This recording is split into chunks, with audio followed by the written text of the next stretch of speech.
सबसे पहली कमांड है हमारी PWD। PWD की फुल फॉर्म होती है प्रिंट वर्किंग डायरेक्टरी। इसका मतलब ये है जब आप किसी डायरेक्टरी में होंगे तो वो पूरा पाथ आपको स्पेशलाइज कर देगा। सेकंड कमांड है हमारी MKDIR। इसका मतलब होता है डायरेक्टरी मतलब फोल्डर। तो ये कमांड आपकी बेसिकली फोल्डर बनाती है। तो इस डायरेक्टरी के बाद में आएंगे हम दूसरी कमांड पर जो कि है LS। LS का मतलब होता है लिस्ट फाइल्स और लिस्ट डायरेक्टरी। तो आप देख सकते हैं हमारे पास केवल एक ही डायरेक्टरी है। LS-LA का मतलब होता है प्राइवेट फाइल्स भी दिखाएगा ये आपको। डॉट वाली प्राइवेट फाइल्स होती हैं। नेक्स्ट है हमारी टच। टच का मतलब होता है न्यू फाइल बनाना। जैसे आप देख सकते हैं न्यू फाइल, ये पर एम्प्टी फाइल बनाता है। देखने वाली बात ये होती है अगर आपको फाइल में कुछ कंटेंट डालना है तो उसके लिए हमारे पास होते हैं दूसरे एडिटर जैसे कि नैनो और विम। तो पहले हम नैनो से काम करते हैं।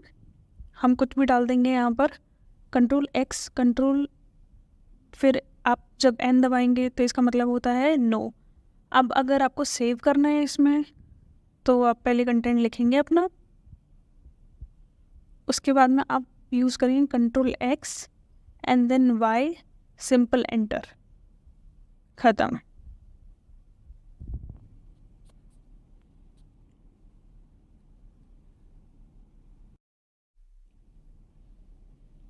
अब हमारी नेक्स्ट कमांड है कैट। कैट का मतलब होता है जो भी फाइल के अंदर का कंटेंट होता है कैट हमको दिखा देगी। तो इसमें आप देख सकते हैं ये है कंटेंट। ध्यान देने वाली बात यह है कैट केवल कंटेंट शो करेगा, जो नैनो है वो फाइल के अंदर कंटेंट डालेगा और टच एम्प्टी फाइल बनाता है। अब हमारी नेक्स्ट कमांड है VI। VI same as nano, ये भी फाइल एडिटर है। आप इसमें कुछ भी इंसर्ट करना होगा तो आप डालेंगे I, टाइप करेंगे I, फिर उसके बाद में आप अपना कंटेंट डालेंगे, कॉलन दबाएंगे, WQ लिखेंगे and then you have to press enter. तो इससे आपका कंटेंट सेव हो जाएगा। वापस से हम चेक करेंगे कैट कमांड से। अगर आपको वीडियो यहाँ तक पसंद आई है तो please make sure you subscribe the channel.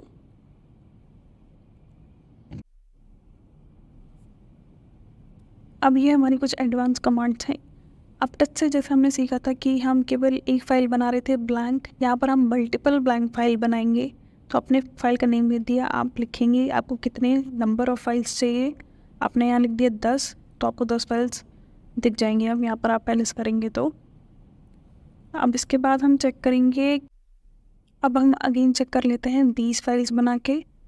तो यहाँ पर आप देख सकते हैं कि जैसे हम टाइप करेंगे पूरा कमांड, हम यहाँ पर 10 को रिप्लेस कर देंगे 20 से और आप देख सकते हैं अब आपको दिख जाएंगी 20 फाइल्स। एंड जैसे ही आप करेंगे वैसे ही आपको पूरा दिख जाएगा। तो अब हमारी नेक्स्ट कमांड है मैन। मैन का मतलब होता है कि आपको किसी भी कमांड के बारे में कुछ भी जानना है तो आप सिंपली टाइप करेंगे मैन और वो कमांड, आपको ऐसे पूरी इन्फॉर्मेशन मिल जाएगी। उसके बाद में आपको एग्ज़िट करना है तो आप सिंपली दबाएंगे Q। आप हमेशा याद रखेंगे जो लिनक्स है वो केस सेंसिटिव है। यहाँ पर हम वो जो यूज़ कर रहे हैं वो केस सेंसिटिव है। आप उसको कैपिटल और स्मॉल अगर कमांड टाइप कर रहे हैं तो वो नहीं मानेगा। तो यहाँ पर मैन ख़त्म होता है। अब हमारी नेक्स्ट कमांड जो है वो है PS। PS का मतलब होता है आपको प्रोसेस सारे दिखा देगा जो जो आपके लैपटॉप में या जो आपके सर्वर में चल रहे हैं। मेरे में कुछ नहीं चल रहा है तो उसने कुछ नहीं दिखाया। नेक्स्ट कमांड है stop। stop बेसिकली आपके सर्वर की सारी दिखा देगा कि जैसे आपका CPU यूटिलाइजेशन क्या है, मेमोरी क्या है, आपने कुछ वेब बना रखी है कि नहीं बना रखी है, आपकी ये सारी प्रोसेस IDs दिखा देगा, यूज़र दिखा देगा। ये सारी चीज़ें आपको stop दिखा देता है।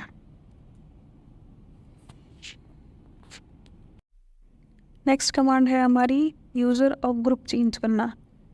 इसमें आप जैसे देखेंगे फर्स्ट होता है यूज़र, सेकंड होता है ग्रुप। दोनों अभी हमारे उबुंटू हैं तो हम इन दोनों को ही चेंज करने की कोशिश करेंगे। तो कमांड है sudo, make sure you are with sudo CHOWN मतलब चेंज ओनरशिप। अब आप डालेंगे पहला यूज़र मतलब हम क्या चाहते हैं, तो पहले हम डालेंगे उबुंटू, फिर उसके बाद हम डालेंगे ग्रुप का नाम। ग्रुप हम www डेटा ले लेते हैं जो कि अपाचे यूज़र का होता है। उसके बाद आप डालेंगे फाइल या डायरेक्टरी का नाम, जिसका आपको ओनरशिप चेंज करनी है।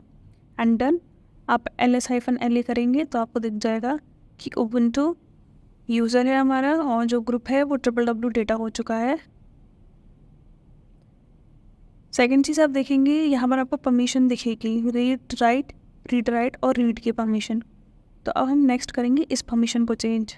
तो इसको करते हैं MOD से CHMOD 775 परमिशन दे रहे हैं हम इसको, और फिर सेम फाइल का नाम। और यहाँ आप देखेंगे कि आप परमिशन चेंज हो चुकी होगी इसकी ls-la सेम। तो आप देखेंगे रीड राइट एग्जीक्यूट और जो अदर हैं उनके लिए केवल एग्जीक्यूट की परमिशन है। नेक्स्ट कमांड है हमारी एको का मतलब है जो भी आप यहाँ पर टर्मिनल पे लिखेंगे वही आपको आउटपुट में मिल जाएगा। तो हम यहाँ कुछ भी टाइप कर देंगे एंड जैसे ही आप एंटर हिट करेंगे वैसे ही आपको वो कमांड टर्मिनल पे दिख जाएगी, या जो भी आपने डाला होगा उसके अंदर कंटेंट वो सारा आपको टर्मिनल पे दिख जाएगा। ये हम बेसिकली यूज़ करते हैं अपनी बैश स्क्रिप्ट्स में to check the output. Next command है MB का मतलब होता है आप रिप्लेस कर सकते हैं फाइल को, या फिर आप उसको मूव कर सकते हैं किसी और फोल्डर में, या उसको आप रीनेम कर सकते हो। तो हम यहाँ पर न्यू फाइल को रीनेम करेंगे टेस्टिंग MB कमांड फाइल से। ये देखिए हमने यहाँ लिख दिया है, और जो न्यू फाइल है वो आपकी यहाँ पर नहीं दिखेगी, जो न्यू हमने नेम दिया है उस नाम से आपको फाइल दिखेगी। तो यहाँ पर रिप्लेस का या फिर ऐसा ऑप्शंस नहीं होते हैं कि आपने नाम चेंज कर दिया। आप यहाँ पर CLI पे MB कमांड यूज़ करते हैं। CD हमारी बेसिकली कमांड होती है किसी डायरेक्टरी के अंदर जाने की। आप फाइल के अंदर नहीं जा सकते हो, आप डायरेक्टरी के अंदर जाओगे। और CD होती है बाहर आने के लिए। मेक श्योर CD अंदर जाने के लिए होती है और CD बाहर आने के लिए होती है। जैसा कि बताया था कि MB कमांड आपका रीनेम करने के लिए भी होती है और मूव करने के लिए भी होती है। तो यहाँ पर हम मूव करेंगे सारी टेस्टिंग से जितनी भी हैं फाइल्स वो सारी डायरेक्टरी 1 में। तो आपको कुछ भी नहीं दिखेगा यहाँ पर, जो सारी फाइल्स थी वो चली गई हैं डायरेक्टरी 1 के अंदर।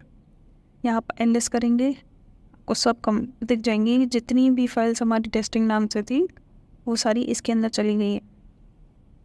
और जो हमने यहाँ पर वाइल्ड कार्ड यूज़ किया है, एस्ट्रिक जो होता है वो वाइल्ड कार्ड होता है। अब हम नेक्स्ट कमांड यूज़ करेंगे RM का मतलब होता है आप रिमूव करेंगे किसी भी फाइल को। जो फाइल होती है वो इजीली रिमूव हो जाती है। यहाँ पर हम फिर एस्ट्रिक यूज़ करेंगे। तो जैसे ही हम यहाँ पर अगर सिंगल फाइल रिमूव करनी है तो आप ऐसे नाम देंगे। अगर आपको मल्टीपल फाइल्स रिमूव करनी है तो आप यहाँ लिख देंगे एस्ट्रिक। तो वो एस्ट्रिक से भी मल्टीपल फाइल्स रिमूव हो जाती हैं।